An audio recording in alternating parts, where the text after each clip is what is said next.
Let me share with you some remarks concerning the initiatives for young people that we have developed in the context of the cooperation across borders in 2021-2027.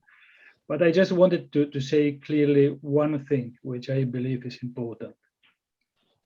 So it is not only about what the union can do for young people, but also about young people can do for the union. And I think Luz put it very clearly, because without the interest of young people in the EU, their creativity and innovation, without them shaping the European policies, reaching out to their closer and more distant neighbors, it is very difficult to conceive our joint future. So we are not doing a favor to young people, or we are not trying to flatter them. They have the right to be in the very DNA of the Union. Now, at European level, young people between 15 and 29 years old, they made up 17% of the population in 2020. And clearly, they are not a homogeneous category. They differ in terms of gender, economic situation, social origin, and culture, but they all face the same social issues.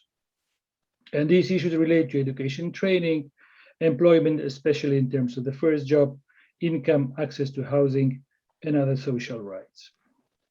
But we see that social exclusion threatens young people all across the EU, not least because of the impacts of the COVID-19 crisis.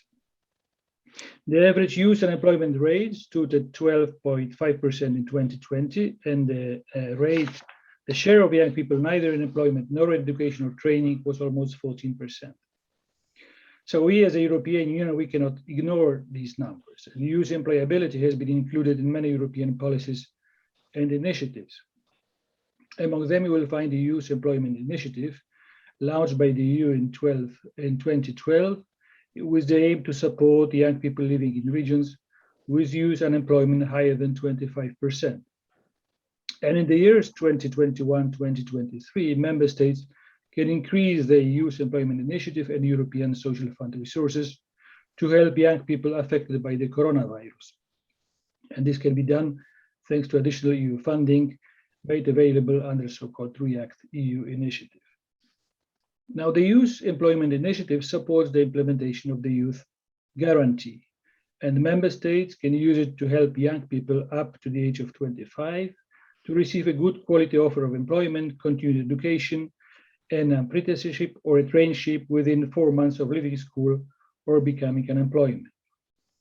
But clearly it's not enough. We want to do more.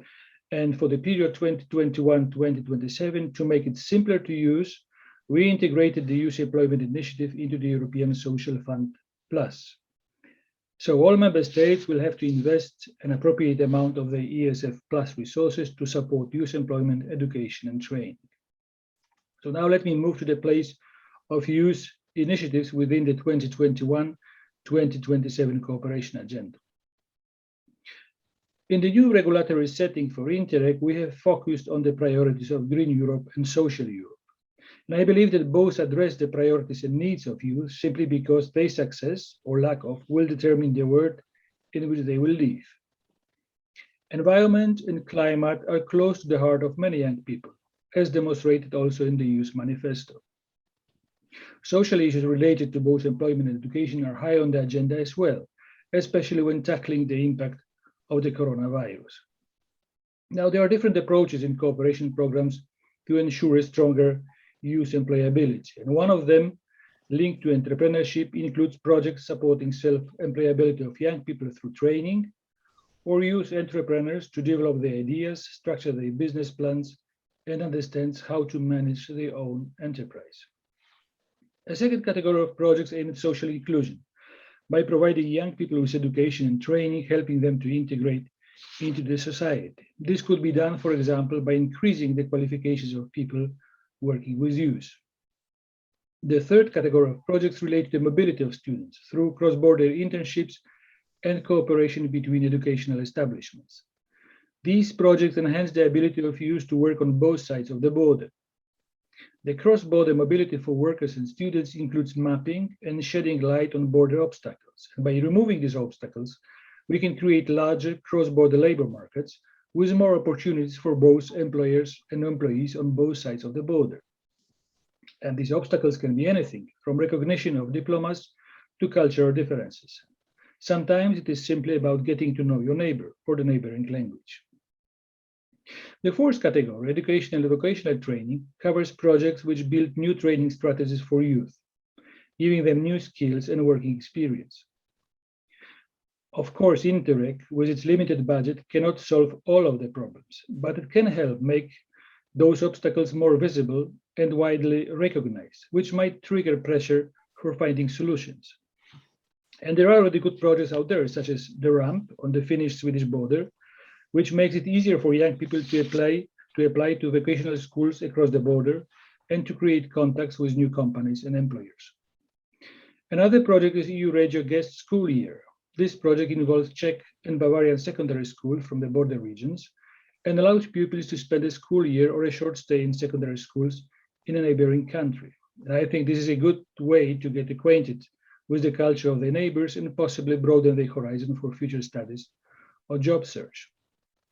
Then we have Atlantic Youth Creative Hubs, which create entrepreneurial work synergies between Atlantic youth from France, Spain, Portugal, and the UK. It is for youth up to 30 years old seeking a career or self-employment in the creative sector. The project connects employers to talents and in the longer term reduces unemployment. Also, the Interreg volunteer use is one of the highlights showing how Interreg can combine serving as voluntaries in ETC projects with obtaining interesting work experience. And such activities bring not only added value to the initiatives in the international and cross-border context, but also allow young people to grow in the professional environment. So I believe that we'll listen to more of such good examples later in the seminar. I would also like to mention some other aspects of the new regulations that favor youth inclusions in Interreg. We pay special attention to small projects run by small organizations. We made the rules simpler in order to make participation in Interreg attractive also for smaller and less experienced, but motivated organizations with good and innovative ideas. All this could encourage and help programs to adapt costs and make funding available for smaller actors. So why not target youth organizations or other actors working on issues that are important for young people? Finally, I would also like to share some thoughts on the Youth Manifesto.